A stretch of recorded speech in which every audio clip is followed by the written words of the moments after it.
አምላካችን ልዑል እግዚአብሔር ሆይ ከተፈጠርንበት ዕለትና ጊዜ አንስቶ እስከዚህች ሰዓት ስላደረስከን ወደፊትም ስለምትጠብቀን ስለ አባታዊ መግቦትህና ፍቅርህ ክብርና ምስጋና ለስምህ ይሁንልን።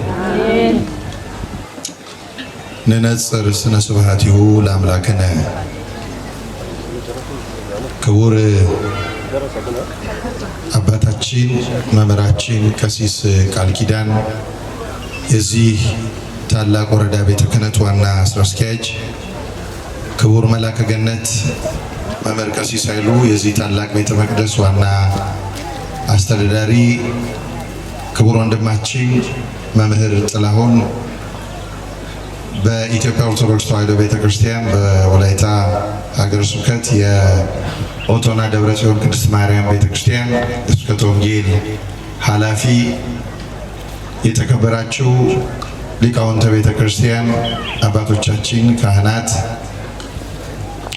ክቡር ወንድማችን ሊቀ ልሳናት ዘማሪ ዲያቆን ቸርነት ሰናይ፣ የተወደዳችሁ የተከበራችሁ የቤተክርስቲያን አገልጋዮች፣ ክቡር ወንድማችን ዘማሪ ተስፋዬ ታደሰ የእግዚአብሔርን ቸርነትና መግቦት ሽታችሁ እንደዚሁም ደግሞ በዚህ በበሌ ከተማ የሚገኘውን የኦርቶዶክሳዊት ቤተክርስቲያን ታላቁን የመድኃኔዓለምን ቤተ መቅደስ ለማነጽ ቤተሰብነታችሁን አጋርነታችሁን ለመግለጽ ከሩቅም ከቅርብም የተሰበሰባችሁ ኦርቶዶክሳውያን ቤተሰቦቻችን ሁላችሁ በክርስቶስ ሰላም እላችኋለሁ። እንደምን ሰነበታችሁ? እንደምን አረፈዳችሁ? እንደምን አደራችሁ?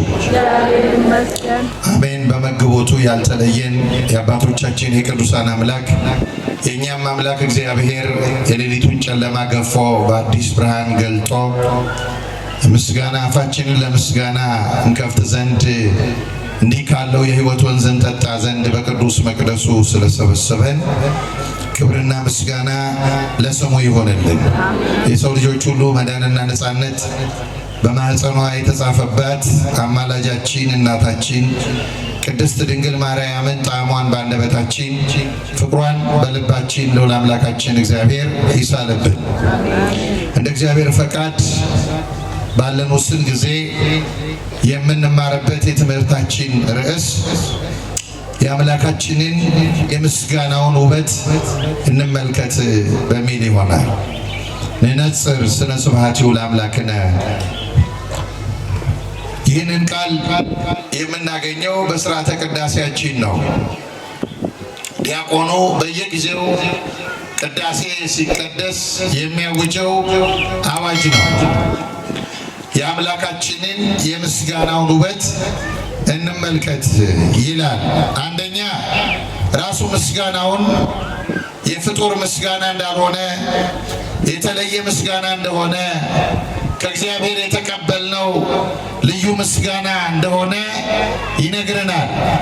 በግል ከምናቀርበው ምስጋና፣ በግል ከምናቀርበው ጸሎት፣ በግል ከምናቀርበው ስጦታ የተለየና የከበረ ምስጋና እንደሆነ ይነግረናል።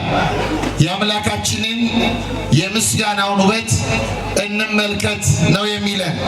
ይህ ምስጋና በቤተ ክርስቲያናችን ቅዳሴ ተብሎ የሚጠራው ምስጋና ነው። ቅዳሴ ማለት ልዩ ምስጋና ማለት ነው። የተለየ ምስጋና፣ ወደር የማይገኝለት ምስጋና፣ ራሱ እግዚአብሔር ለሰው ልጆች የሰጠው ሰማያዊ ምስጋና ነው እና ይህንን ምስጋና እንመልከተው፣ እናስተውለው ነው የሚልን እና ዛሬ የምንማረው ባጭሩ ስለዚህ የምስጋና ክፍል ነው። ምንድነው በቅዳሴ ጊዜ የምናየው? ምንድነው የምንመለከተው? ምንድነው በውስጡ ያለው? እና አንዳንድ ሰዎች ቅዳሴን የቄስ ስራ ብቻ አድርገው የሚቆጥሩ ሰዎች አሉ። ማለት ጤነኞች ሆነው ብርቶች ሆነው ከአልጋ መነሳት የሚችሉ ሆነው ቤተ ክርስቲያን ቤታቸው አርፍደው ተኝተው ጠዋት ረፈድፈድ ሲል እስኪ ታምረ ማርያም ሰምቼ ልምጣ ብለው የቅዳሴው ክፍል ምዕመናንን የሚያገባቸው የማይመስላቸው እንዲህ አይነት አይነት ሰዎች አሉ። ቅዳሴን የሚገልጡበት መንገድ የተሳሳተ መንገድ የሆነባቸው ማለት ነው። እና ይህንን ቅዳሴ ነው አስተውሉ የሚልን ምንድነው በውስጡ ያለው ምን እናገኝበታለን? እነዚህን ጥቂት ነጥቦች ነው የምናየው። ከዛ አስቀድሞ እስቲ አንድ ጥያቄ ጠይቃችኋለሁ። እናንተ ተአምረ ማርያም የሚነበበው በዕለተ ሰንበተ ክርስቲያን ከቅዳሴ በፊት ነው በኋላ? ነገሩ ይመመናል። በፊት ነው በኋላ? እስቲ በኋላ የምትሉ እጃችሁን አውጡ። ምን ነው በኋላ ብላችሁ ያሰማችሁኝ ያላችሁ አይደል? እሱ እጃችሁን አውጡ። እናንተ ድምጽ ያሰማችሁኝ እጃችሁን አውጡ። 1 2 3 4 5 ሻውርድ በፊት ነው የምትሉ አላችሁ? እጅ የላችሁ ታዲያ? ቅዳሴ በኋላ ነው የሚነበበው የምትሉ እስቲ እጅ ያላችሁ እጃችሁን አውጡ። እጅ ያላችሁ የሌላችሁ የላችሁ አታውጡ። እጅ የሌለው እጅ ያላችሁ አውጡ እስቲ። እሺ አውጡ። አዎ ቅዳሴ በኋላ ነው ብለን ያልነው ተአምረ ማርያሙን በደንብ ስለምንሰማው ሳይሆን እኛ ስንመጣ ከቅዳሴ በኋላ ቄሱ ሲያነቡ ስለምናያቸው ነው እንጂ ተአምረ ማርያሙን በትክክል ብንሰማው ተአምረ ማርያም የሚነበበው ከቅዳሴ በኋላ ሳይሆን በፊት ነው። በደንብ ብንሰማው ምን ይላል ቄሱ? ለክርስቲያን ሁሉ የእመቤታችንን ተአምር መስማት አይምሰለው፣ የከበረ ገናና ነውና ወንዶችም ሴቶችም መስማትን አያስታጉሉ። ስለዚህ ኃጢአት ካልከለከላቸው በቀር በሰንበተ ክርስቲያን ተአምሯን ሰምተው ሥጋው ደሙ ተቀብለው ወደ ቤታቸው ይሂዱ ይላል። ተአምሯን ሰምተው ቀጥለው ምን ይቀበሉ ነው የሚለው? ሥጋው ደሙ። ታዲያ ሥጋው ደሙ የሚሰጠው በየትኛው የጸሎት ክፍል ነው? በቅዳሴ ጊዜ ነው ወይስ ከቅዳሴ በኋላ ነው? በቅዳሴ ጊዜ ነው አይደለም? ከቅዳሴ በኋላማ ሰንበቴ ነው ያለው። ከቅዳሴ በኋላማ መክፈልት ነው ያለው። ከቅዳሴ በኋላ ጸሪቀ መበለት ነው ያለው። ተአምረ ማርያም ስለዚህ የሚሰማው ከቅዳሴ በፊት ነው። ተአምረ ማርያም ከቅዳሴ በፊት ከተሰማ ተአምር ምንድን ነው? መቅረቢያ። እስቲ መቅረቢያ በሉ። አልሰማችሁ? ሁላችሁም በሉት። መቅረቢያ ነው። በክርስትና ትምህርት ተአምር ዋና ነገር አይደለም፣ ፍርፋሪ ነው። አሁን ብዙ ሰው ከሃይማኖት የሚወጣው እንዲህ አይነት ተአምር አደርግልሃለሁ እየተባለ ነው። ጨጓራ ፈውሳለሁ፣ በባንክ ቡክ ገንዘብ አስገባለሁ፣ ጎባጣ ቀናለሁ፣ እውር ምናምን እላለሁ ምናምን የሚል ሰምተው ብዙ ሰዎች አይ ኢየሱስማ ኦርቶዶክስ ጋር የለም ብለው ይሄዳሉ። በጣም የሚገርም ነገር ነው ይሄ። በጣም ተአምር ግን እንዳልኳችሁ ፍርፋሪ ነው። አሁን እስቲ እናንተ ፍርፋሪ እንግዳ ቤት መጥቶ የምትወዱት እንግዳ ከልጆቻቸው የተረፈው ታቀርባላችሁ? ለእንግዳ ትሰጣላችሁ? አትሰጡ። ምን ብትንቀኝ ነው የሚለው እኮ እንግዳ አይደለም። ተአምር በኦርቶዶክስ ቤተክርስቲያን ትምህርት እንደዚህ ነው። ዋና አይደለም። ክርስቶስ የተገለጠበት ሰው የሆነበት ወደዚህ ዓለም የመጣበት ዋና ጉዳይ ጎባጣን ማቅናትና ዕውርን ማብራት አይደለም። እንደዛ ቢሆን ኖሮ በምድር ላይ ዕውር አታዩም ነበር። ክርስቶስ በዚህ ምድር ላይ የተገለጠበት ዋና ዓላማ ጎባጣ ማቅናት፣ በሽተኛ ሥጋ ደዌ ያለባቸውን መፈወስ ቢሆን ኖሮ በዚህ ምድር ላይ ሆስፒታል አታዩም ነበር። አታዩም። ከሱ በላይ ፈዋሽ ማን አለ? ከሱ በላይ አዳኝ ማን አለ? ከሱ በላይ መድኃኒት ማን አለ? ዓላማው የክርስቶስ በዚህ ምድር ላይ የሥጋ በሽታን ማጥፋት ቢሆን ኖሮ ከዚያ ከ72ቱ አርድእት መካከል አንዱ ቅዱስ ሉቃስን ዶክተሩን አይመርጠውም ነበር። ዋና ዓላማ ቢሆን ዋና አይደለም። ክርስቲያኖች ተአምር አያስክራችሁ። ተአምራትን የግብፅ ጠንቋዮችም ኢያኔስና ኢያንበሬስም ፈጽመውታል፣ አድርገዋል። ተአምር ሙሴ የሚያደርገውን ተአምር አድርገዋል። ተአምራትን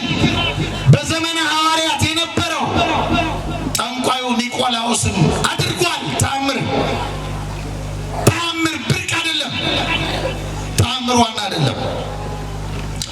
በወንጌል ለዚህ ነው ያቺ ከነናዊት ሴት አሕዛብ ናት፣ አረማዊ ናት፣ ጣዖት የምታመልክ ነበረች፣ ልጅ የታመመባት ናት። ወደ ክርስቶስ መጣችና መምህር ሆይ እባክህ ልጄን አድንልኝ አለች። ያን ጊዜ ጌታችን ምን አላት?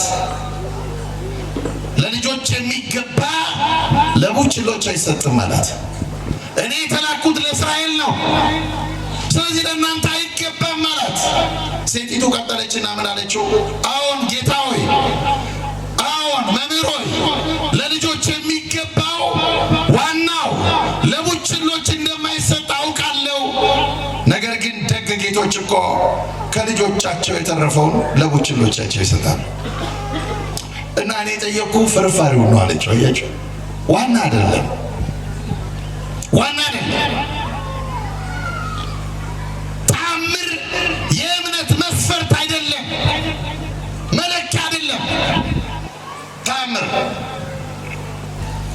ብዙዎቻችን እሱ ነው የሚመስለን። ለዚህ ነው ሕይወታችንን በተአምራት ላይ ስለምናንጠለጥለው ተአምር ይደረጋል ስንባል የማንሄድበት የለም። አይደለም ዋና አያችሁ፣ ዋና መቃረቢያ ነው ተአምር፣ መዳረሻ ነው። ተአምር ለማያምን ሰው ሊፈጸምለት ይችላል፣ ሊደረግለት ይችላል። ዋናው ምንድነው? ይሄው ይሄ ታላቅ ምስጋና፣ የቅዳሴው ምስጋና ንነጽር ስነ ሲባሃት ይሁዳ አምላክነ፣ የአምላካችንን የምስጋናውን ውበት እንመልከት። ቅዳሴ ብቸኛ ቅዱስ ተብሎ የተጠራ ጸሎት ነው። የተለየ ሌሊት ሊቃውንቱ ይቆማሉ ማህሌት። የማህሌቱ ምስጋና ማህተም አግኝቶ ወደ ሰማይ የሚያደርገው በዚህ ቅዳሴ ነው። ሌሊት ሰዓታት ያደርሳሉ ካህናቱ። የሌሊቱ ሰዓታት ማህተም ተመቶ ወደ ሰማይ የሚያደርግበት ልዩ ምስጋና ነው። ይህንን ምስጋና እንመልከት ነው የሚለው። እንመልከት።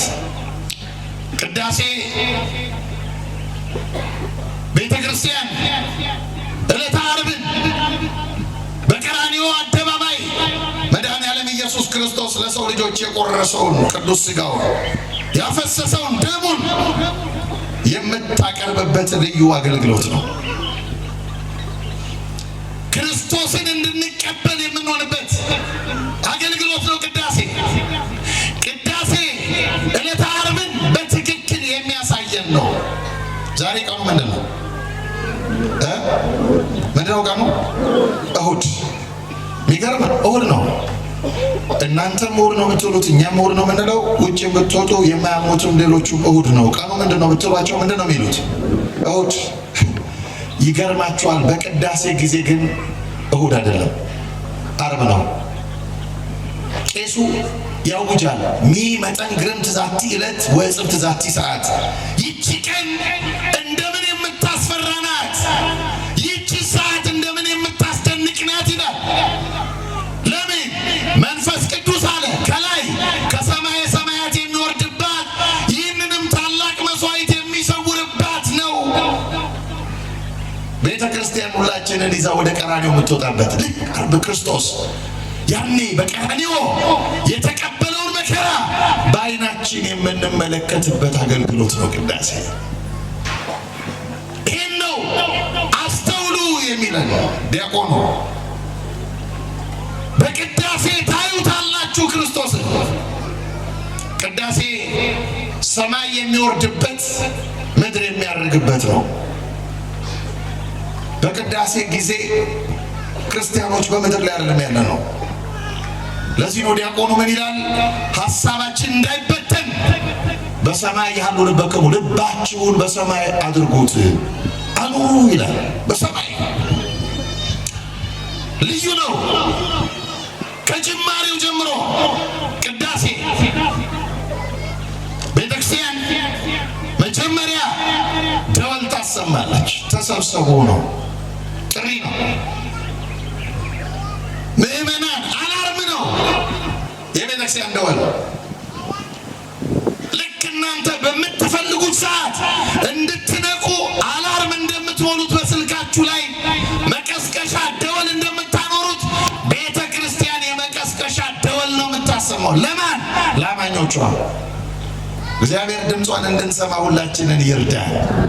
እናቴ ቤተክርስቲያን ጠራችኝ ብለን እንድንነሳያችሁ። ምንድን ነው የምትለው ቤተክርስቲያን? ኑ ተሰብሰቡ፣ ሁላችሁን ወደ ቀራንዮ ይዣችሁ ልወጣ ነው። ወዴት አልኳችሁ? አቤት፣ ወደ ቀራንዮ ይዣችሁ ልወጣ ነው። ከቤታችን ወደ ቤተ ክርስቲያን ለቅዳሴ ስንመጣ ከሊጦስ ጥራ ወደ ቀራንዮ እየወጣን ነው። ጉዞ ነው። ታሰማለች ቤተ ክርስቲያን ደወል። ካህኑ ይዘጋጃል፣ ልብሱ ይዘጋጃል። የልብሱ ጸሎት አለ፣ የፀሐይሉ ጸሎት አለ፣ የእርፈ መስቀሉ ጸሎት አለ። እያንዳንዱ በቤተ መቅደሱ ለቅዳሴ የምንገለገልባቸው ሰዎቹ ብቻ ሳይሆን ራሱ ልብሱ ነዋያቱ በሙሉ ጸሎት ይጸለይበታል። ለምን? ዝግጅት ነው። ንጉሥ ልንቀበል ነው። ንጉሥ ልንቀበል ነው። የነገስታት ንጉሥ ነው። እናንተ በአንድ ከተማ እንግዳ ለመቀበል እንዴት እንደምትዘጋጁ ታውቃላችሁ አይደለም? እንኳን ንጉሱን እኛን እንኳን ለመቀበል እንዴት ነው የሆናችሁት? የከተማው ዝግጅት አያችሁ። ለሚመጣው እንግዳ ያላችሁን ክብርና ፍቅር ለመግለጥ ነው አይደለም? ቤተክርስቲያን በቅዳሴ ዝግጅት የምታደርገው የነገስታት ንጉሥ ኢየሱስ ክርስቶስን የምትቀበልበት ሰዓት ቀርቧል። የሚመጣበት ሰዓት ቀርቧል። ስለዚህ ዝግጅት ያደርጋል። ካህኑ ይታጠባል፣ ይነሳል፣ ልብሱን ያዘጋጃል፣ በልብሱ ይጸልያል። ለምን? ልብሱን ከለበሰው በኋላ በእምነት የሚነኩ ሰዎች እንዲፈወሱበት፣ የክርስቶስ ቀሚስ እንዲሆን ዝግጅት ይደረጋል። ከዚያስ ከቤተልሔም ከቤተ መቅደሱ ጀርባ ቤተልሔም አለ። ቤተልሔም ማን የተወለደበት ነው? ነገሩኝ እንጂ መናገር ትችላላችሁ እኮ። ጮክ ብላችሁ ነገሩኛ። እኔ ላሊበላ ዘር የለብኝም ጮህ አለብኝ እኮ። ነገሩኛ ማን የተወለደበት ነው? ልመዱ ቃለ እግዚአብሔር መናገር። የእግዚአብሔር ቃል እኮ ነው፣ ሌላ አይደለም። አላያቸዋቸውም? አንዳንዶቹን ከወንድሞቻችን ቆሞ ሲሰብኩ አጠገብ ያለውን ነካር ምናምን ይላል። እኛ እንደሱ አይደለምላችሁ፣ ግን ተናገሩት። እግዚአብሔር ቃል ስትናገሩት እንዲያዝላችሁ የእናንተን ድምፅ ፈልጌ አይደለም፣ ይያዛል ስትናገሩት። ማን የተወለደበት ነው? ኢየሱስ ክርስቶስ። ኢየሱስ ክርስቶስ ነው። እዚያ ነው የሚመጣው ህብስቱ። ቃጭል ያሰማል። ዲያቆኑ ደወል እያሰማ ትንሽ ቃጭል ይመጣል። ካህናቱ ከዚህ ይመጣል። ምን እያለ ነው? ያደወል ምንድን ነው? ያደወል ምንድን ነው? የዮሐንስ ድምፅ ነው። የመጥምቀ መለኮት ዮሐንስ ድምፅ ነው። በግኡ ለእግዚአብሔር። ይኸው የምትጠብቁት በግ መጣ። ኢየሱስ ክርስቶስ መጣ። በገሊላ አውራጃ ያስተማረው ያንን ዓለም የጠበቀውን ይስሐቅ የጠየቀውን በግ፣ ትውልድ የጠበቀውን በግ፣ የሚድንበትን በግ፣ ሕይወት የሚያገኝበትን አማናዊ በግ፣ የአቶ ገሌ አይደለም፣ የወይዘሮ ገሌ አይደለም፣ የእግዚአብሔር በግ፣ የእግዚአብሔር በግ። ይሄው በጉ መጣ። የምትጠብቁት በግ መጣ። አያችሁ፣ ያሰማል። ከዚያ ወደ ቤተ መቅደስ ይገባል። ወደ ቤተ መቅደስ ከገባ በኋላ ክርስቲያኖች መጋረጃው ይዘጋል። ምዕመናን፣ መጋረጃው የሚዘጋው ከእናንተ የሚደበቅ ኖሮ አይደለም። መጋረጃው የሚዘጋው ክርስቲያኖች ኢየሱስ ክርስቶስ በቀራንዮ መስቀል ላይ በተሰቀለ ጊዜ እንደምታውቁት ፀሐይ የአምላኬን እርቃን አላሳይም ብላ በ6 ሰዓት ጨልማ ነበር። ቤተ ክርስቲያን እሱን ነው የምታሳየው። እሱን ነው ፀሐይ መጨለሙን። ክርስቶስ ወዴት እየወጣ ነው? ወደ ቀራንዮ፣ ወደ መስቀል። ከዚያ መጋረጃው ተዘግቶ ካህናቱ ሁለቱ ካህናት 3 መንበር መስኮት አለው። መንበሩ 3 መስኮት። በደንብ ይዩት። መንበሩ መቅደሳችሁ ሲከፈት ይዩት። የእናንተ ነው። 3 መስኮት አለው። 4 ነው። አንደኛው በስዕለ ማርያም ይዘጋል። የትም ቤተ ክርስቲያን ቢሆን የምናደርገው መንበሩ የእመቤታችንን ስዕል ነው። እየሰማችሁ ነው? የማን ስዕል አልኳችሁ? አሁን ይሄ ቤተክርስቲያን ማን ነው የሚባለው? መድኃኒዓለም አይደል? መንበሩ ላይ ብትመለከቱት የማንን ስዕል ነው የምታዩት? ለምን መድኃኒዓለም አይደል? ለምን የመድኃኒዓለምን አላደረግንም? እናቱ ስለሆነች። የእናቶች መልስ እንደሱ ነው። ይኸውላችሁ በማርቆስ እናት በማርያም ቤት ኋላ ላይ እመጣበታለሁ። የማርቆስ እናትን ቤት በማርቆስ እናት በማርያም ቤት ውስጥ የሐዋርያት ሥራ ምዕራፍ 1 አንብቡ። ጠቅላላ ደቀ መዛሙርቱ 120 ቤተሰብ ድንግል ማርያምን መካከላቸው ከኢየሱስ እናት ከማርያም ጋር ነበሩ ይላል። መንፈስ ቅዱስ ሲወርደው ድንግል ማርያምን መካከላቸው አድርገው ነው። እኛም ይህችን ቤተ መቅደስ ልክ እንደ ጽርሐ ጽዮን እንደ ማርቆስ እናት እንደ ማርያም ቤት ነው የምናያት። ስለዚህ መሀላችን ማን እናደርጋለን? እመቤታችን ቅድስት ድንግል ማርያም። ይህ ቀኖና ሐዋርያት ነው። ስዕል አለ። ከዚያ ሦስቱ መስኮት ግን ክፍት ነው። ሦስቱ ዲያቆናት፣ ሁለቱ ካህናት የሚቀድሱት ካህናት በእነዚህ 3 መስኮቶች የጌታን ህብስት ይቀባበላሉ። በ3 መስኮቶች ምን እያሉ ነው ካህናቱ?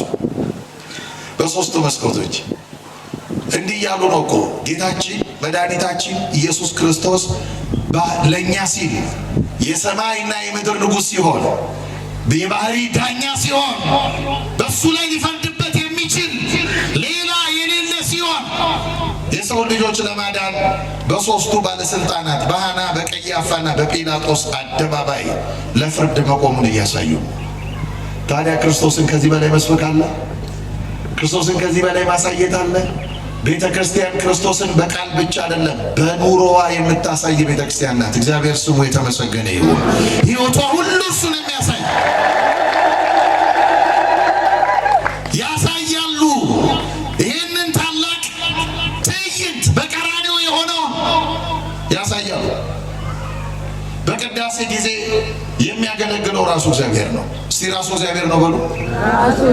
ለዚህ ነው ምስጋናው የፍጡር አይደለም ያልኳቸው። ራሱ ካህናቱ እንደ ዮሴፍና እንደ ኒቆዲሞስ ናቸው። ራሱን መስቀል ላይ ያዋለውን አምላካችንን ወደ አዲስ መቃብር እንዳወረዱት የእኛም በንስሐ ወደ ታጠበው ወደ ልባችን የአዲስ መቃብር ሆኖ ክርስቶስን ለመቀበል ነፍስ የተለየው መለኮት የተዋሃደውን ሥጋ ለመቀበል ሰውነታችንን አዲስ መቃብር እናደርጋለን። ራሱን የሰጠንን አምላክ በእነርሱ አማካኝነት እንቀበላለን። በእነርሱ አማካኝነት ራሱ ነው። ራሱ ክርስቶስ መስዋዕት ሆኖ ይመጣል። ሌላ አይደለም። ራሱ መስዋዕቱን መንፈስ ቅዱስ ይለውጠዋል። መስዋዕቱን እግዚአብሔር አብ ይቀበለዋል። በቅዳሴ ጊዜ ሥላሴ ይገለጣል። እየሰማችሁ ነው? ማን ይገለጣል አልኳችሁ? ሥላሴ። ትናንት ነግሬያችኋለሁ። ቤተ ክርስቲያን በመስቀል ላይ ነው የተሞሸረችው ብለናል። ቤተ ክርስቲያን እኛ ነን። አሁን ተመልከቱ። በቅዳሴ ጊዜ ታዲያ ክርስቶስ ቀራንዮ እየወጣ ነው። ምን ሊያደርግ? ቤተ ክርስቲያን ምን ሊያጫት? ታዲያ ሰው እንዴት የሰርጉ ዕለት ይቀራል? ካልሞተ በስተቀር ሰው የሰርጉ ዕለት ይቀራል? ነገሩ ይቀራል? ካልሞተ በስተቀር የሰርጉ ዕለት ሰው አይቀርም። የቤተ ክርስቲያን ሰርግ ነው ቅዳሴ። የሰማያዊ አምልኮ ነጸብራቅ ነው። በሰማይ ያለውን ምስጋና፣ የማያረጀውን ምስጋና፣ የማይለወጠውን ምስጋና ኢሳይያስ የተመለከተው በትንቢተ ኢሳይያስ ምዕራፍ 6 ቁጥር 1 እነሆ ንጉሥ ዖዝያን በሞተበት ዘመን እግዚአብሔርን ከፍ ባለ ዙፋኑ ላይ ተመለከትኩት፣ የልብሱም ዘርፍ መቅደሱን ሞልቶት ነበር። በፊቱም ሱራፌል ለእያንዳንዳቸው 6 ክንፍ ያላቸው፣ በሁለት ክንፋቸው ፊታቸውን ሸፍነው፣ በሁለት ክንፋቸው እግራቸውን ሸፍነው ቅዱስ ቅዱስ ቅዱስ እግዚአብሔር ጸባዖት ፍጹም ምሉዕ ሰማያተ ወምድር እሳተ ስብሐቲከ፣ ቅዱስ ቅዱስ ቅዱስ እግዚአብሔር ሆይ ምድር ሁሉ ከምስጋና የተነሳ ተመልታለች እያሉ ያመሰግኑታል። ይህን ታላቅ ምስጋና ነው ቄሱ የሚያሰማው። ልክ ይህን ከጨረሰ በኋላ ምን ይላል ካህኑ? አሐዱ አብ ቅዱስ ይላል አይደለም? አሐዱ አብ ቅዱስ ሲል እናንተ ምንድን ነው የምታደርጉት? እየሄዳችሁ ከሆነ ምን ታደርጋላችሁ? ነገሩኝ። ምን ታደርጋላችሁ? እንቆማለን። ለምን ነው የምትቆሙት?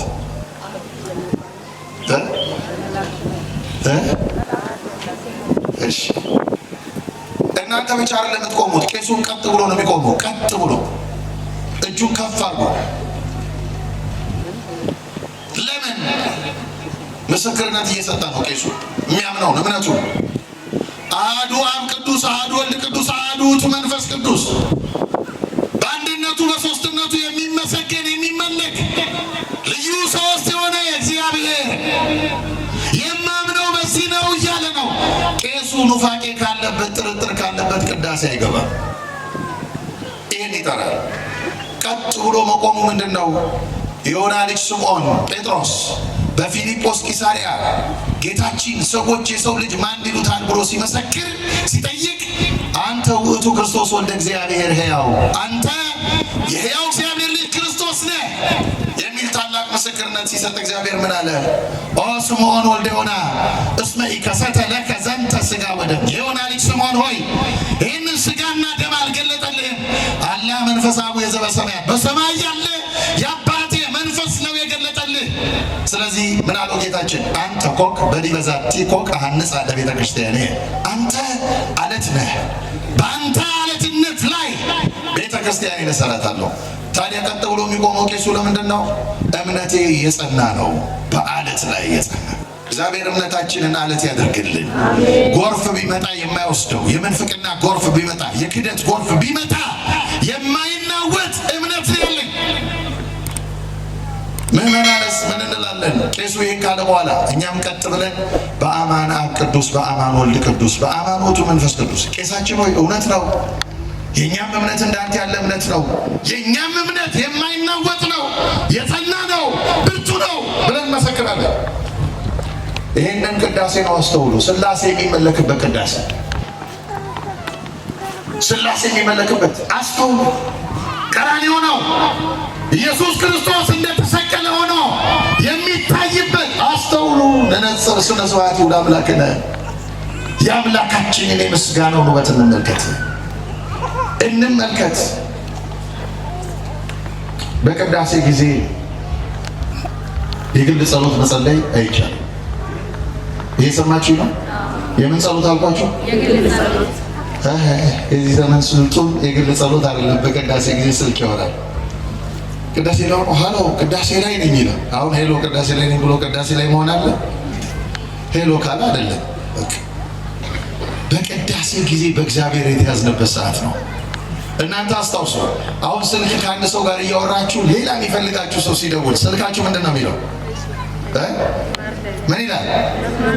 መስመሩ ተይዟል። ታዲያ በሰው ከተያዘ እንዴት በእግዚአብሔር መያዝ ይቸግረናል?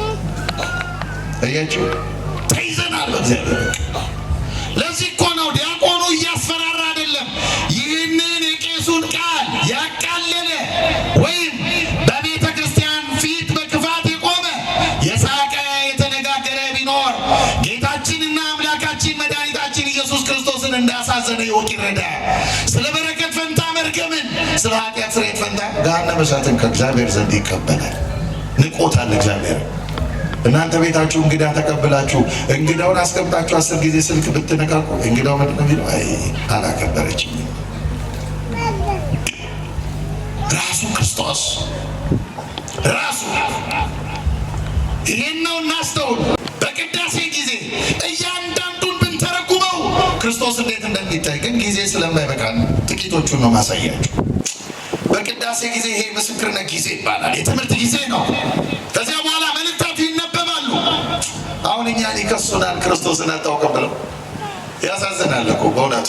አላዋቂ ሳሚ ይባላል። አያችሁ፣ አላዋቂ ሳሚ። በቅዳሴ ጊዜ ምን ይነበባል? ሕዋሳቶቻችን ለክርስቶስ 5 ሕዋሳቶች 5 መስዋዕቶች እናቀርባለን በቅዳሴ። የከንፈር አለ፣ የከንፈር ምስጋና አለ። የሰውነት የአካል ምስጋና የአካል መስዋዕት አለ። እንሰግዳለን። ስግዱ ለእግዚአብሔር በፍርሃት አይልም ዲያቆኑ? ይላል አይልም? በጉልበታችን እንሰግዳለን። ጉልበት ሁሉ ለኢየሱስ ክርስቶስ ስም ይንበርከክ ይላል ቅዱስ ጳውሎስ። ስለዚህ በከንፈራችን መጥራት ብቻ ሳይሆን አዋጁን ስንሰማ ተንበርክከን ለእግዚአብሔር ለአምላካችን እንሰግዳለን። አምልኮ እናቀርባለን በቅዳሴ። በቅዳሴ ጊዜ መልእክታት ይነበባሉ። የሐዋርያት መልእክታት ይነበባሉ። ቅዳሴ ሕዋሳቶቻችን በሙሉ የሚያዙበት ነው። ሕዋሳቶቻችን አይናችን ቀራንዮ ነው ያለው። ቀራንዮ ነው ያለው በሉ አይዟችሁ። አዎ አፍንጫችን ዕጣን ያሸታል፣ ዕጣን ያሸታል። ከንፈራችን በተሰጦ በምስጋና ይሞላል። ጉልበታችን ይሰግዳል፣ እጃችን ይዘረጋል። መላ አካላችን የእግዚአብሔር ሆኖ የሚያረፍድበት ልዩ ሰዓት ቢኖር ቅዳሴ ነው። ቅዳሴ አሁን እየሰራ ያለው አሁን በዚህ ሰዓት ጆሮና አፋችን ብቻ ነው አይደለም? እውነት አሰት ወንጌል በከዛ ያለፈ ነው። ጆሮና ምናልባት ልባችን። ቅዳሴ ግን መላ ሕዋሳቶቻችን አምስቱ ሕዋሳቶቻችን አምስቱን የመስዋዕት አይነቶች ለእግዚአብሔር የሚያቀርቡበት ልዩ ሰዓት ነው። ልዩ ሰዓት ነፍሳችን፣ ስጋችን ልዩ ሰዓት። ስለዚህ ተመልከቱ፣ ልዩ ስለሆነ ምን አለ? ንነጽር ስነ ስብሐቲሁ ለአምላክነ፣ የአምላካችንን የምስጋናውን ውበት እንመልከት። ይገርማል። እጅግ የምንወዳት እመቤታችን ቅድስት ድንግል ማርያም የእሷ ተአምር እንኳ በቅዳሴ ጊዜ አይነበብም። የሐዋርያት ሥራ ይነበባል። የቅዱስ ጳውሎስ መልእክት ይነበባል። ከሐዋርያት መልእክታት ይነበባል። መጽሐፍ ቅዱስ ነው የሚነበበው በቅዳሴ ጊዜ። አንድ ሰው ቅዳሴን በትክክል ቢያውቅ፣ በትክክል ቅዳሴን የተረዳ ሰው በፍጹም ከኦርቶዶክስ ቤተክርስቲያን አይወጣም። በፍጹም ሌላውን ቶ በፍጹም በቅዳሴ ጊዜ ወንጌል ይነበባል። ወንጌል ሲነበብ አስተውላችኋል? ወንጌል ሲነበብ ወንጌል ከመነበቡ በፊት ምን ይላል? ዲያቆኑ ጸልዩ በእንተ ወንጌል ቅዱስ ይላል። ስለዚህ ቅዱስ ወንጌል ጸልዩ። ለምን? እንዲገባን ነው። የእግዚአብሔር ምስጢር ሐሳቡ የመለኮት ሐሳቡ እንዲገባን እንድንረዳው እግዚአብሔር በእኛ ላይ ምን እንደሚፈልግ ፈቃዱን እንድናውቅ ስለ ወንጌል ጸልዩ ይላል። እኛ ምን እንላለን? ይረስየነ ድልዋነ ለሰሚዐ ወንጌል ቅዱስ ብለን ተሰጥቶን መልሳለን። እውነት ነው። ዲያቆናችን ሆይ ይህንን ቅዱስ ወንጌል ለመስማት የተዘጋጀን እግዚአብሔር ያድርገን። አያችሁ፣ ባልተዘጋጀ ልብ አይሰማም። እግዚአብሔር አይሰማም። ክርስቶስ መጥቶ ከማስተማሩ በፊት ደልዳል ተራራውን ሜዳ አድርጎለታል። ቅዱስ ዮሐንስ መጥምቅ እንደምታውቁት ኮረብታውን አቅንቶለታል። ወንጌል በንጹህ ልብ የሚሰማ ነው። በተዘጋጀ ልብ የሚሰማ ነው። ይህንን ካለ በኋላ ቄሱ ወንጌሉን ከቤተ መቅደስ ይዞ ይወጣል። እንዴት ይዞ እንደሚወጣ አይታችሁ ታውቃላችሁ? አስተውላችሁ ታውቃላችሁ? ምዕመናን አያችሁ፣ ቅድም ያልኳችሁ ለዚህ ነው። አይኖቻችን ሁሉ እሱን ማየት አለባቸው። ማየት ወንጌሉ ምን ያደርጋል? ቄሱ ከፍ አድርጎ ነው የሚወጣው። ከፍ ወደ ላይ አይደለም፣ እጁን ከፍ አድርጎ ምን ይላል? ነዋ ወንጌለ መንግሥተ ሰማያት ይላል። የመንግሥተ ሰማያት ወንጌል እነሆ ይላል። የማን ወንጌል? የመንግሥተ ሰማያት። ምን እያለ ነው ቄሱ? እኔ ከኪሴ ያወጣሁት ሐሳብ አይደለም፣ የፍጡር ቅዠት አይደለም፣ የዚህ ምድራውያን ጠቢባን ፍልስፍና አይደለም። የሆኑ ሰዎች በኮሚቴ ተሰብስበው ይህን ሐሳብ እናስቀምጥለት ብለው በመነጋገር በኮሚቴ የተወሰነ ሐሳብ አይደለም። የማን ነው? እግዚአብሔር ነው። የእግዚአብሔር ነው። ወንጌሉ ሲነበብ ጥላ ይዘረጋል። ጥላ አይታችሁ አታውቁም? ጥላ ይዘረጋል ወንጌል ሲነበብ። ለምን? እና የጥላ የመንፈስ ቅዱስ ምሳሌ ነው። የመንፈስ ቅዱስ ቅዱሳት ምስጢራትን የሚያከናውንልን የእግዚአብሔርን ሐሳብ የሚተረጉምልን የእግዚአብሔር መንፈስ ከቤተ ክርስቲያን ጋር መሆኑን ያሳያል። ከዚያስ ጧፍ ይበራል። ምን ይበራል አልኳችሁ? ምን ይበራል? ጧፍ። መብራት እንኳን ቢኖር ጧፍ ይበራል።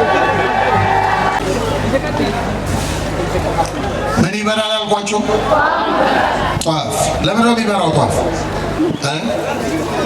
ለምን ነው ጧፍ የሚበራው? መልስ አለ?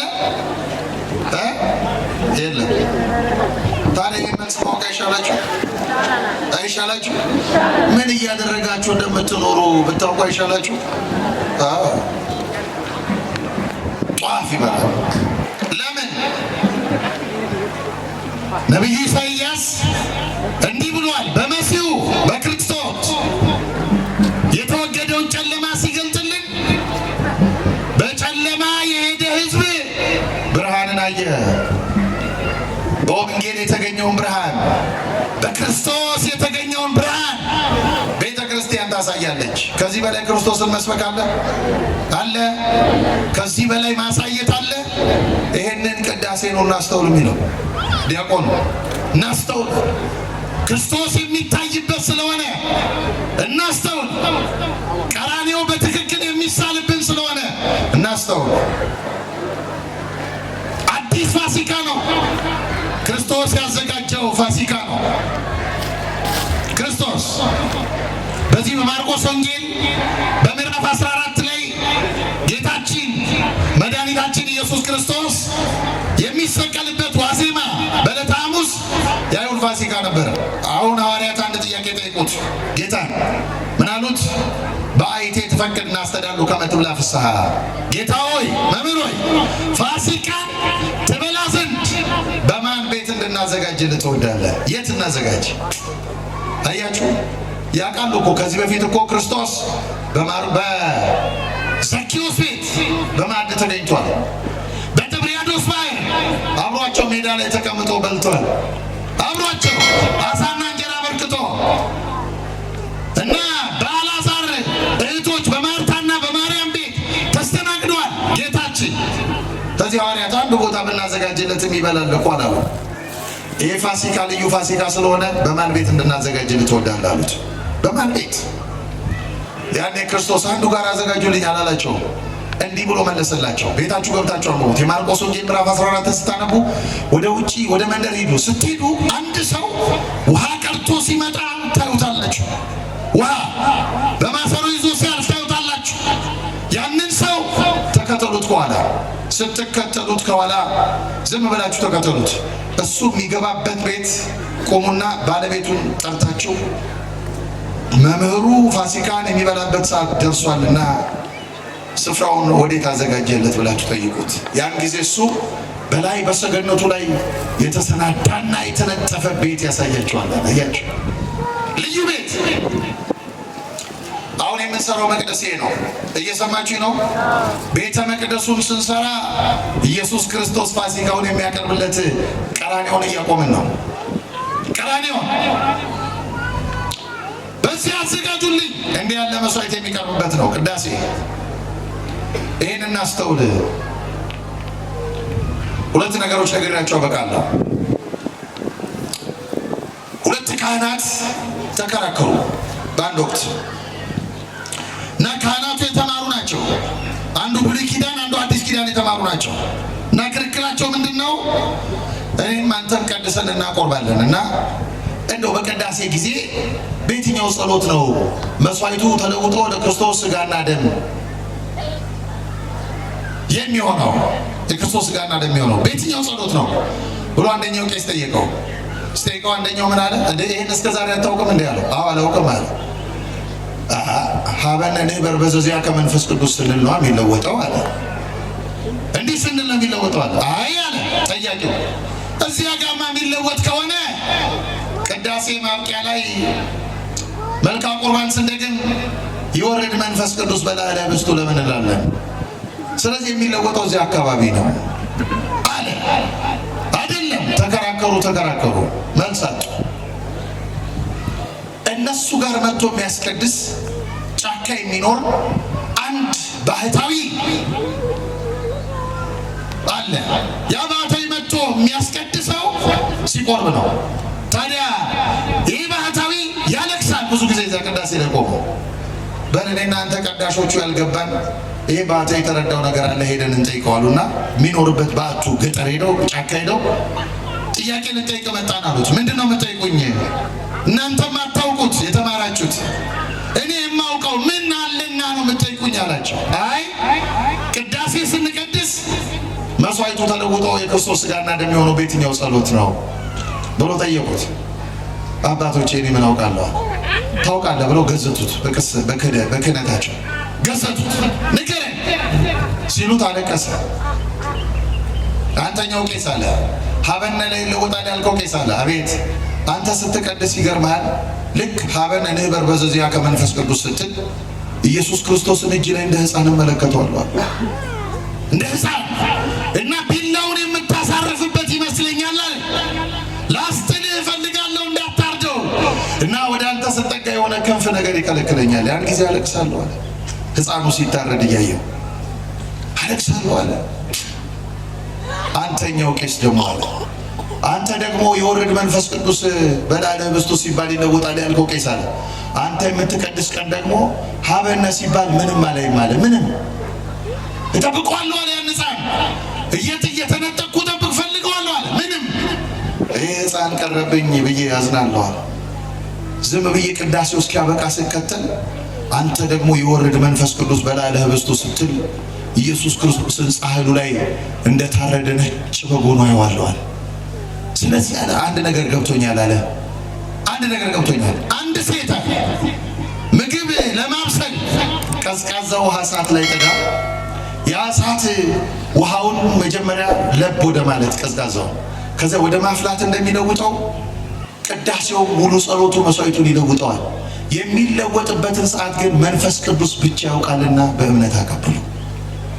ይህን ቅዳሴ ነው እናስተውል። ራሱ መንፈስ ቅዱስ የሚሰራበት እናስተውል።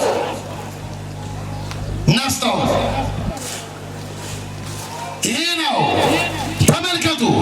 የክርስቶስን ደም ቤተክርስቲያን የሚፈሰው ደም የምትቀዳበት ሰዓት ነው። ቅዳሴ የምትቀዳበት በመስቀል ላይ ክርስቶስ የቆረሰውን ሥጋ የምትቀበልበት ሰዓት ነው ቤተክርስቲያን ቅዳሴ። ይህን ነው ንነጽር ስነ ስብሐቱ ለአምላክና የመጨረሻው እቱ በሰላም እስቲ እቱ በሰላም በሉ።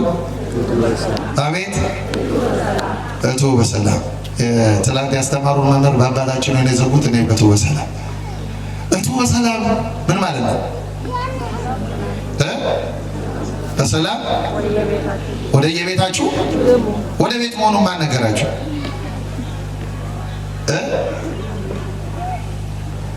አሁን ዲያቆኑ እቱ በሰላም ባይል ዛሬ አሁን የቀደሰው ዲያቆን ባይል እዚህ የሚውል ሰው አለ እንዴ? ቁብ አለ፣ እድር አለ፣ ስራ አለ አይደል? እቱ በሰላም ወደ ቤት አይደለም። በነገራችን ላይ እሱ ሰሙ ነው። ቅዳሴ 3 አዋጆች አሉት፣ ትልልቅ አዋጆች ትልልቅ። ልክ እቱ ከመባሉ በፊት እንደውም ዲያቆን ቄሱ ምን ይላል? እዚህ መጥቶ እጁን ከፍ አድርጎ አመሳቅሎ እግዚአብሔር ያሉ ምስለ ኩልክሙ ይላል። እግዚአብሔር ከሁላችሁ ጋር ይሁን። ለምንድን ነው የሚለው ቄሱ? ክርስቶስ በቢታንያ ተራራ በሉቃስ ወንጌል ምዕራፍ 24 ላይ ስታነቡ ሊያርግ ይዟቸው ከሄደ በኋላ እጆቹን ከፍ አድርጎ አመሳቅሎ ባረካቸው። እሱን ነው የሚያሳየን ቄሱ። ከዚህ በላይ ክርስቶስን መስበክ አለ ወይ? ታዲያ እጁን ከፍ አድርጎ ሐዋርያትን እንደባረካቸው የክርስቶስ እጅ ሆኖ ቄሱ ይባርከናል። ከዚያ ዲያቆኑ እቱ በሰላም ይላል። 3 አዋጆች አሉ ቅዳሴ። አንደኛው ነሱ ወመኑስ መቀርበት ይእቲ መንግሥተ ሰማያት፣ መንግሥተ ሰማያት ቀርባለችና ንስሐ ግቡ። ትልቅ አዋጅ ነው። ያሰማል ዲያቆኑ በወንጌል ጊዜ። የዮሐንስ አዋጅ ነው። ሁለተኛው ብሉ ነው። ብሉ ምኑን? ቅዱስ ሥጋውን ክቡር ደሙን። ክርስቶስን መቀበል ማለት እሱ ነው። እናቴ ኢየሱስን ተቀበዩ። በምን? በቅዱስ ሥጋውና በክቡር ደሙ። ስንቀበለው ክርስቶስን ተቀብለነዋል፣ ተዋህደነዋል። ምን ይላል ቄሱ? ቅድሳተ ለቅዱሳን ይላል። ይሄ ቅዱስ መስዋዕት የሚገባው ለቅዱሳን ነው። ሲታጠብም እጁን ንጹሕ የሆነ ከቁርባኑ ይቀበል፣ ንጹሕ ያልሆነ ግን አይቀበል ይላል አይደለ ቄሱ? እና አንዳንድ ሰዎች መቼ ነጽቼ ነው የሚቀበለው ይላሉ። መልስ ይሰጠናል ራሱ ቅዳሴው ራሱ ቅድሳተ ለቅዱሳን ሲል ምእመናን ይመልሳሉ። ምን ይላሉ? በአማን አብ ቅዱስ በአማን ውእቱ አይደለም? አሐዱ አብ ቅዱስ አሐዱ ወልድ ቅዱስ አሐዱ ውእቱ መንፈስ ቅዱስ። እባክህ ቄሳችን ሆይ ይሄ መስዋዕት ለቅዱሳን ነው የሚገባው ብሎ ሲያውጅ እሱ እባክህ ቄሳችን ነው ከሥላሴ በቀር ቅዱስ የለም። ይልቁኑ ንስሐ ገብተናል፣ ኃጢአታችንን ለካህን ተናዘናል፣ ራሳችንን አሳይተናልና ይህንን መስዋዕት ስጠንና የበለጠ ሰውነታችንን እንጠብበት። ምክንያቱም ወደሙ ለእግዚእነ ኢየሱስ ክርስቶስ ያነጽሐነ እምኩሉ ኃጣውኢነ ይላል ቅዱስ ዮሐንስ። የኢየሱስ ክርስቶስ ደሙ ከኃጢአት ሁሉ ያነጻናል። ይሄ ትልቅ አዋጅ ነው። ሶስተኛው አዋጅ እቱ በሰላም ነው። እቱ በሰላም ማለት ነው። ቄሱ ዲያቆኑ ምን እያለ ነው? ንስሐ ከገባችሁ ቅዱስ ሥጋውን ክቡር ደሙን ከተቀበላችሁ ወደ እግዚአብሔር መንግሥት በሰላም ያላችሁ። ወደ ማን መንግሥት? ወደ ቤት አይደለም። አያችሁ። ታዲያ ቅዳሴው ከቤተልሔም ጀምሮ እስከ ኢየሱስ ክርስቶስ መምጣት ስቅለቱን አሳይቶ ትንሣኤውን ገልጦ ዕርገቱን አሳይቶ ምጽአቱን ጠብቆ መንግስቱን ሞርሶ በእግዚአብሔር መንግስት ውስጥ ከቅዱሳን መላእክት ጋር መኖርን የሚያሳይ ይህንን ቅዳሴ እናስተውል። ከወንጌል ጥቅስ በላይ ኢየሱስ ክርስቶስን በዓይናችን የምናይበት ልዩ አገልግሎት ነው። ስለዚህ ቅዳሴውን እናስተውል። በሰንበተ ክርስቲያን በርትተን እናስቀድስ። እሺ ክርስቲያኖች፣ ካላስቀደስን መቁረብ አንችልም። መቁረብ የምንችለው ንስሐ ገብተን ክርስቶስን በትክክል በሥጋውና በደሙ መቀበል የምንችለው ቅዳሴ ስናስቀድስ የሚቀበሉትን ስንመለከት ነው። እና ይህንን ቅዳሴ እናስተውል። ኢየሱስ ክርስቶስ ከቤተልሔም ጀምሮ እስከ ቀራንዮ ያደረገውን ማዳን የምናይበት ልዩ የቤተ ክርስቲያን ስርዓት አምልኮ ነው። ልዩ የአምልኮ ክፍል ነው። ልዩ ውበት ነው። ልዩ ማንነት ነው። ወንጌልን በአካል ሲነበብ ሲተረጎም የምንመለከትበት ልዩ አገልግሎት ነው። ስለዚህ መቅደሳችን ይህን ታላቅ መስዋዕት ክርስቶስ የሚመጣበት እንደ ቀራንዮ ራሱን መስቀል ተሸክሞ ዕለት ዕለት የሚገለጥበት ልዩ ስፍራ ነው። የምንጠራለት መቅደስ፣ የምናቆምለት መቅደስ ቀራንዮን ነው የምናቆመው። ራሱን ሰቅሎ መድኃኒት ሆኖ ለእኛ ክርስቶስ ሊሰጠን ይህንን ታላቅ የሕይወት አደባባይ ነው የምንሰራለትና የወላይታ አካባቢ ምዕመናን በእውነቱ በጣም ብዙ ቦታ መጥቻለሁ፣ ብዙ ቦታ አይቻለሁ። ርብርባችሁ፣ ትብብራችሁ በጣም የሚያስቀና ነው። ምዕመናን ሲዳከሙ፣ ተስፋ ሲቆርጡ፣ ተስፋ የቆረጡ ምዕመናን ይሄን መቅደሳውን በእኛ ዘመን ያልቅ ይሆን ማን ይሰራው ይሆን ብለው በተስፋ መቁረጥ ውስጥ ያሉ ቤተሰቦቻችሁን እኛ ከጎናችሁ ነን፣ የእግዚአብሔር እጁ ነን፣ ከእናንተ ጋር እግዚአብሔር ከእናንተ ጋር ሆኖ መስራቱን ልናሳይ የተገለጥን የእግዚአብሔር መልእክተኞች ነን ብላችሁ ከየአካባቢው ተሰብስባችሁ እንዲህ ባለ መረዳዳትና ህብረትና ፍቅር የምታቆሙት መቅደስ ቀራንዮ ነው። ኢየሱስ ክርስቶስ የሚሰቀልበት ነው። እርሱ ለእኛ ራሱን የሚሰጥበት ነውና በርቱ፣ ጠንክሩ። እግዚአብሔር አምላካችን ይህንን ታላቅ የመስዋዕት ታላቅ የማዳን ምስጢር የሚቀርብበትን ይህንን የቅዳሴ አገልግሎት አስተውለን አምላካችን እግዚአብሔርን ከቅዱሳን መላእክት ጋር አብረን የምናገለግልበት ነውና በርትተን በሰንበተ ክርስቲያን በጠዋት በማለዳ ተነስተን ከካህናቱ ጋር አብረን ተሰይመን አብረን አስቀድሰን በረከት የምናገኝበት የሕይወት አገልግሎት እንዲሆንልን በጎና መልካም ፈቃድ ይሆንልን። የሰማነውን በልባችን ይጻፍልን። ንነጽር ስነ ስብሐቲሁ ለአምላክነ የአምላካችንን የምስጋናውን ውበት